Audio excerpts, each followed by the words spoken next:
Um, Thank you so much for that kind introduction, and I'm really pleased to be invited. And I was surprised and pleased when I got the invite from Scott saying, "Would I do this?" And I was thinking, why me? Why, what have I got to bring to this party? And then reflected on it and thought, actually, probably a few things that might be worth thinking about. I've been very lucky in my career to have had the responsibility for leadership of very large organizations and small organizations.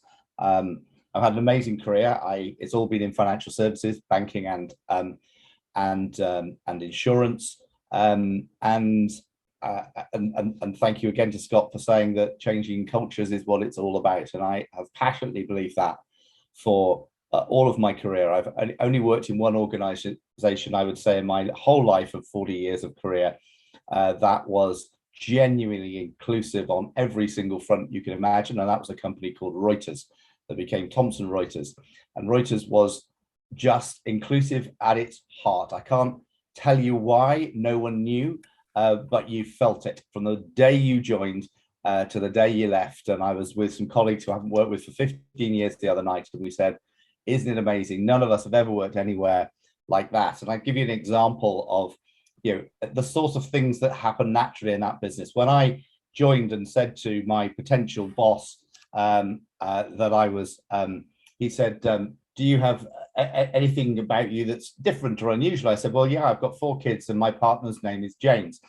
And he didn't blink. He didn't say anything other than, that's great to hear. We are a really inclusive organization. We don't care about anyone. We just want everybody to be who they are here at work.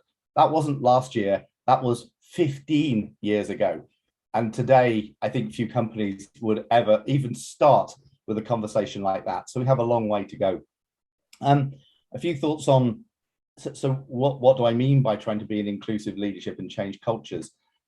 Insurance, for those of you who haven't had the pleasure of working in it, is generally about 30 years behind most businesses in terms of where it is in terms of all strands of diversity. And I was talking with Scott earlier and saying, when you think about hasn't it made good progress, generally I'm glass half full, and I think it has made a lot of progress.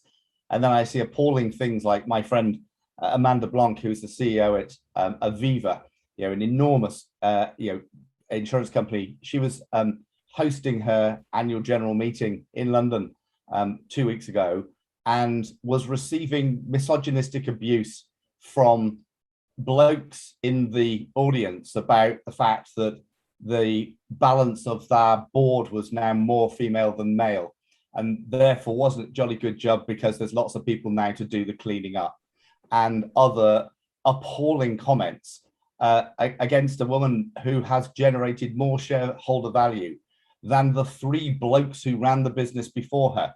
You sort of kind of think, what do you have to do as a woman in business to be given an equal, inclusive right when you have people like that in the audience? Just I hope that he has children and grandchildren that would have seen that and said, it's unacceptable. And I do think it's a lot about changing cultures, and cultures for me start at the top. It really, you can't really change a company culture from the middle. And I think lots of people try and do that because often in the middle of businesses, people find it very frustrating and want to do things and come up against all sorts of barriers, because the real reason the culture is there is the tone is set at the top. And I've always wanted to be in a business that was going to be welcoming of me as a gay dad with 4 kids, and so that I could be myself at work. And I want everybody that worked in any business I work for to feel exactly the same, whatever challenge they have.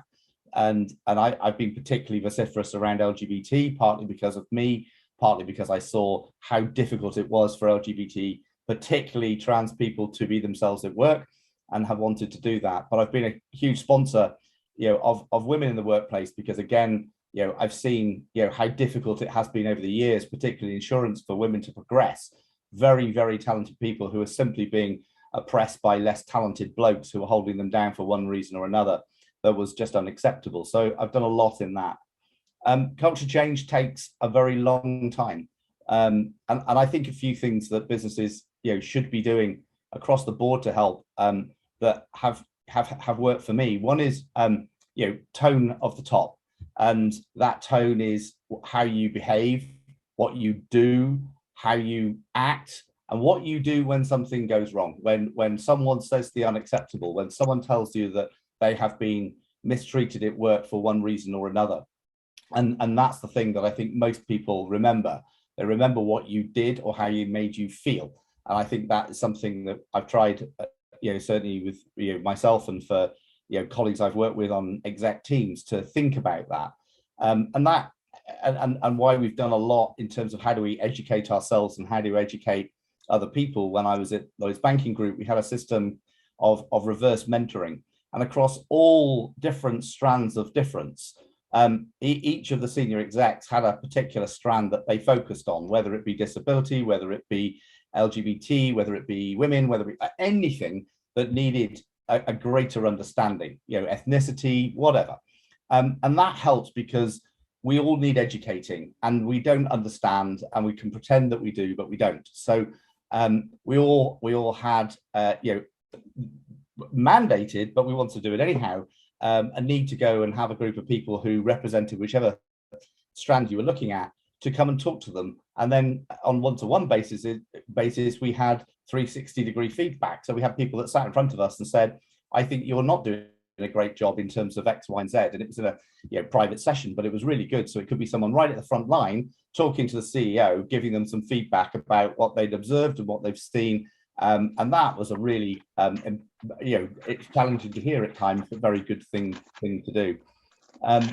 We spent a lot of time in listening groups, and what we tended to do, I think this was back in my Swinton days, for example, we spent a lot of time bringing people of difference together, rather than saying, let's focus on our strand, let's bring people with lots of differences together and have a collective conversation about how we can make life better for everyone. So, and what we found often was that many of the points that one strand needed, so did another.